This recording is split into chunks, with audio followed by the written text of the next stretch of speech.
अब यहाँ पे वॉरेन हेस्टिंग वॉरेन हेस्टिंग का रेवेन्यू सिस्टम कम्प्लीटली फेल हो जाता है। ठीक है, तो यहाँ पे इसके बाद आते हैं कॉर्नवालिस। ये यहाँ पे लाते हैं परमानेंट सेटलमेंट सिस्टम। अब कॉर्नवालिस जो है खुद में जो है लैंडलॉर्ड्स हैं, खुद में जो है लैंडलॉर्ड हैं। ठीक है, तो ऑब्वियस सी बात है, फर्स्ट इनके पास बायस रहेगा कि वो लैंडलॉर्ड को ज़्यादा अच्छे ट्रीट करेंगे। ठीक है, तो वॉरेन हेस्टिंग के टाइम पे क्या था कि जो रेवेन्यू कलेक्शन की बिडिंग होती थी उसमें पीजेंट्स भी आ सकते थे, मतलब कोई पर्सन आ सकता है, और लैंडलॉर्ड भी आ सकते हैं। ठीक है, अब जब यहाँ पे वॉरेन हेस्टिंग की जगह कॉर्नवालिस आते हैं तो यहाँ पे एक सोशल प्रोफाइल चेक करते हैं और यहाँ पे देखते हैं कि फॉर एग्जांपल पीजेंट्स जो है 1 लाख करीबन है, 1 लाख लोग हैं, तो लैंडलॉर्ड्स होंगे 1000। तो 1000 लोगों से डील करना ज़्यादा सिंपल है एज़ कम्पेयर टू आप इतने सारे लोगों से डील करो। और साथ में जो लैंडलॉर्ड्स यहाँ पे होते होते कौन थे, ज़मींदार्स। अब ज़मींदार के पास पावर भी काफ़ी सारी होती थी, तो ये टैक्स भी काफ़ी अच्छे से कलेक्ट कर पाएंगे। ठीक है, तो यहाँ पे क्या करते थे, ब्रिटिशर्स जो है अप्रोच करते ज़मींदार को, ज़मींदार के पास जाते थे। यहाँ पे ब्रिटिशर्स क्या बोलते थे, परमानेंट अमाउंट यहाँ पे डिसाइड कर लेते थे कि for example 10th 11th produce जो है आपको ब्रिटिश को देना पड़ेगा, बचा हुआ जो 1/11 का है वो आप खुद रखो। फॉर एग्जांपल ब्रिटिशर्स ने यहाँ पे क्या बोला कि हमको हमको हर महीने एक प्रॉपर लैंड से, इस लैंड से आपको 10,000 रुपीज़ हमको देना पड़ेगा। इसके ऊपर कोई टैक्स कलेक्शन होता है तो वो आप रख सकते हो। तो फॉर एग्जांपल अगले साल हुआ 11,000, तो 1,000 यहाँ पे जाएगा ब्रिटिशर्स के पास, रिमेनिंग अमाउंट जो 10,000 जाएगा ब्रिटिशर्स के पास, 1,000 चले जाएगा लैंडलॉर्ड के पास। 12,000 कलेक्ट हुआ तो 2,000 गया लैंडलॉर्ड के पास, ब्रिटिशर्स को मिला वापस से 10,000। तो इस तरह से परमानेंट अमाउंट जो है यहाँ पे रख लिया जाता है, एक परमानेंट टैक्स सिस्टम यहाँ पे क्रिएट कर जाता है, इसी को हम बोलते हैं परमानेंट। और सेटलमेंट क्यों, क्योंकि ब्रिटिशर्स खुद जमींदार के पास जाके बोल रहे हैं, उनसे बात कर रहे हैं, यहाँ पे बिडिंग नहीं हो रही है, यहाँ पे सेटलमेंट हो रहा है ब्रिटिशर्स और जमींदार के बीच में। ठीक है, इसीलिए हम बोलते हैं इसको परमानेंट सेटलमेंट सिस्टम। अब यहाँ पे जो परमानेंट सेटलमेंट सिस्टम है, और जो ब्रिटिशर्स के जितने भी रूल्स है, लॉज रेगुलेशंस है, एक तरह से उन्हें टेनेटाइजेशन इंडिया में लाना शुरू कर दिया है। अब यहाँ पे टेनेटाइजेशन का मतलब क्या हुआ,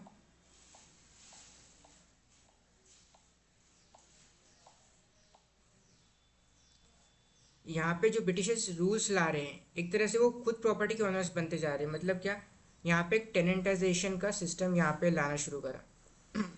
अब इसका मतलब क्या होता है, फॉर एग्जांपल ये आपका लैंड है, ठीक है, यहाँ पे दो ज़मींदार हैं ए और बी, और इस हिस्से में जो लैंड बटा हुआ है वो काफ़ी सारे पीजेंट्स के बीच में बटा हुआ है। तो यहाँ पे ये है पीजेंट्स। अब एक दिन एकदम से ब्रिटिशर्स आते हैं और बोलते हैं कि जो ये पूरा लैंड है ये इसका लैंडलॉर्ड है सी, हम आपको ये लैंडलॉर्ड दे, ज़मींदार हो आप इस लैंड के। मतलब ये पूरे लैंड पे आपको एक तरह से ओनर बना दिया जाता है कि सी जो है ज़मींदार, ये पूरी लैंड का ओनर है। अब यहाँ पे आप टैक्स कलेक्ट करना स्टार्ट करते हो। मतलब जो पीजेंट्स यहाँ पे जिनकी खेती यहाँ पे कर रहे हैं वो खुद अपनी ही लैंड पे मजदूर बन गए हैं, मतलब अपनी ही ज़मीन पे एक तरह से मजदूर बन चुके हैं। ठीक है, अब परमानेंट सेटलमेंट सिस्टम के थ्रू क्या होता है कि एक फिक्स अमाउंट लाया जाता है 10,000 का। अब इसमें लाया जाता है एक सनसेट क्लॉज। सनसेट क्लॉज मतलब क्या, कि ब्रिटिशर्स ने जो है 90%, मतलब आप जितना प्रोड्यूस करें उसका 90% एक तरह से आपको ब्रिटिशर्स को देना पड़ रहा है। ठीक है, उसमें से 10% जो है कौन रखेगा, ज़मींदार। अब ज़मींदार यहाँ पे एक्सप्लोटेशन तो करेंगे, मतलब ये भी यहाँ पे मैक्सिमम टैक्स कलेक्ट करने के वापस शुरू कर देंगे। अब ज़मींदार भी यहाँ पे कोई दूध के अच्छे ज़मींदार तो रहते नहीं हैं। तो यहाँ पे होता क्या है, ज़मींदार करते क्या है, इनको यहाँ लैंड मिला है बंगाल में कहीं पे, ये अपने मैन को बोल देंगे जो भी यहाँ पे काम कर रहा है आदमी, कि आप जो है टैक्स कलेक्ट करो। वो खुद ज़मींदार जाके कहाँ बैठ जाएगा, कैलकाटा में। कैलकाटा में अच्छे से अपनी लाइफ को एंजॉय करेगा। 1 साल बाद आएगा अपने आदमी के पास वापस से और बोलेगा कि बताओ टैक्स कलेक्शन हो गया, मुझे दो। ठीक है, अब दिक्कत यहाँ पे ये होती है कि वापस से यहाँ पे पीजेंट्स का एक्सप्लॉयटेशन हो रहा है, पीजेंट्स टैक्स चुका नहीं पा रहे, पैसा दे नहीं पा रहे, लोन ले रहे, फिर काम कर रहे, मतलब अपनी ही लैंड पे टैक्स देने के लिए लोन ले रहे हैं। ठीक है, तो यहाँ पे इस तरह एक्सप्लॉयटेशन काफ़ी ज़्यादा हो जाता है। जो पीजेंट्स है वो अपनी ज़मीन के लैंड पे जो ऑनर है वो एक तरह से मजदूर की तरह काम करता है, टेनेंट की तरह, जिसको हम बोलते हैं टेनेंटाइजेशन। ठीक है, तो यहाँ पे जो प्रॉब्लम क्रिएट होती है कि बाद में सनसेट क्लॉज में क्या बोलते हैं कि फॉर एग्जांपल 1 साल बाद आपको ये अमाउंट हमें देना है, और अगर आप नहीं दे पाए तो आपको जो है ये लैंडलॉर्ड सिस्टम से हटा दिया जाएगा, और अब इस आपकी जगह किसी और को, जो भी हाईएस्ट बिडर है, वापस से वही सिस्टम की हाईएस्ट बिडर का सिस्टम लाया जाएगा। जो भी हाईएस्ट बिडर है उसको ये लैंड दे दी जाएगा और उसको ये ज़मींदार सिस्टम दे दिया जाएगा। अब यहाँ पे दिक्कत ये है कि चलो ए और बी तो ज़मींदार थे, अब ए और बी भी ज़मींदार नहीं रहे, इसकी जगह अब डी ज़मींदार आ जाएगा।